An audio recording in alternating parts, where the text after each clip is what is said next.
So hi viewers, ఈ వారం నేను చూసిన ఇంకొక సినిమా వచ్చేటప్పటికి శారీ. రామ్ గోపాల్ వర్మ గారి మార్క్ తో మనకి సినిమా మన ముందుకు వచ్చింది. ఆయన కథ అందించి గిరి కమల్ గారు డైరెక్ట్ చేసిన సినిమా. అండ్ ఇందులో ఒక 2 డిఫరెంట్ క్యారెక్టర్స్ మన వాళ్ళిద్దరి గురించి ఖచ్చితంగా మాట్లాడుకోవాలి.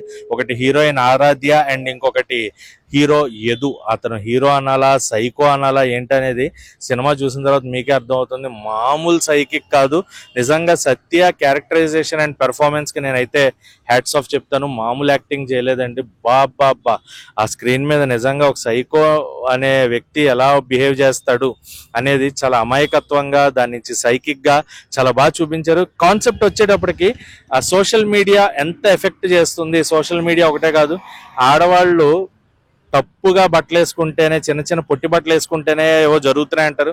చీరలు కట్టుకున్నా కూడా ఏమన్నా జరుగుతాయని చూపించారనమాట.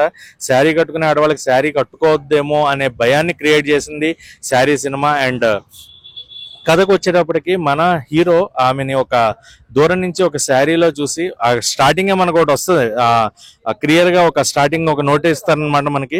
When she wears a sari and when he looks her in the sari అని.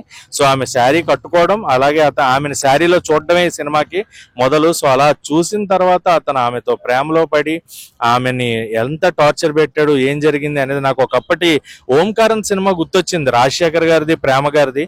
మామూలుగా కాదు, అంత మించి టార్చర్ అన్నమాట ఇది. ఆరాధ్యదేవి గారి పెర్ఫార్మెన్స్ చాలా బాగుంది. ఆవిడని కూడా రామ్ గోపాల్ వర్మ గారు సోషల్ మీడియాలో, ఇన్స్టాగ్రామ్ లో చూసి ఆవిడ శారీ కట్టుకోవడం, ఆ శారీ ఇన్స్పిరేషనల్ గా తీసుకుని దాని మీద కథ రాసుకుని సినిమాను మన ముందు తీసుకొచ్చారు. అండ్ ఆరాధ్యదేవి పెర్ఫార్మెన్స్ కూడా చాలా బాగుంది. సో సినిమా అయితే నాకు సెకండ్ హాఫ్ బాగా నచ్చింది ఫస్ట్ హాఫ్ కంటే. సెకండ్ హాఫ్ లో వాళ్ళిద్దరు పెర్ఫార్మెన్సెస్ పోటాపోటీగా ఉంటాయన్నమాట.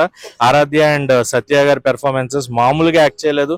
అండ్ సినిమా అయితే నాకు బాగా నచ్చింది. ఫస్ట్ హాఫ్ కంటే సెకండ్ హాఫ్ బాగుంది. ఫస్ట్ హాఫ్ కొంచెం డ్రాగ్ ఉంటది, లాగ్ ఉంటది, మనకి ఎందుకురా ఇదంతా అనిపిస్తూ ఉంటది. బట్ సెకండ్ హాఫ్ ఆ సైకిక్ క్యారెక్టర్, అంటే మనకి ఆడవాళ్ళు ఎలా ఉన్నా కూడా జరిగే తప్పులు జరుగుతూ ఉంటాయని చూపించారు. సో సినిమా అయితే ఖచ్చితంగా బిగ్ స్క్రీన్ ఎక్స్పీరియన్స్. అది కూడా రామ్ గోపాల్ వర్మ గారి సినిమాటిక్ స్టైల్లో ఉంటుంది. సో ఆయన డైరెక్ట్ చేయకపోయినా దర్శకత్వ పర్యవేక్షణలో ఆయన ఖచ్చితంగా ఉంటారు. అండ్ కొన్ని ఫ్రేమ్స్ అయితే నిజంగా మైండ్ బ్లాక్ అనిపించింది అనమాట. ఆ కొన్ని ఫ్రేమ్స్ ఉంటాయి మీకు, వెనకాల హీరోయిన్ ని స్క్రీన్ పైన అది హీరో ఫేస్ మీద రిఫ్లెక్ట్ చేస్తూ ఉండే ఫ్రేమ్స్ ఉంటాయి. మీకు సినిమా చూస్తే అర్థమవుతుంది. ఫ్రేమ్ సెట్టింగ్ మటుకు ఆర్జీవి గారిని కొట్టేవాళ్ళు లేరు అనే విధంగా ఫ్రేమ్ సెట్ చేసుకున్నారు. సో సినిమా అయితే ఒక బిగ్ స్క్రీన్ ఎక్స్పీరియన్స్ అయితే ఇచ్చింది నాకు. సో ఖచ్చితంగా శారీ సినిమా మీకు కూడా నచ్చుతుంది. అండ్ ఒక సైకిక్ ఎక్స్పీరియన్స్, థ్రిల్లర్ ఎంజాయ్ చేసే వాళ్ళకి ఆ సినిమా ఎంజాయ్ చేస్తారు. So please do watch it in theatres. And sari సినిమాకి నేను ఇస్తున్న రేటింగ్ అయితే 5కి 2.25 రేటింగ్ ఇస్తున్నాను.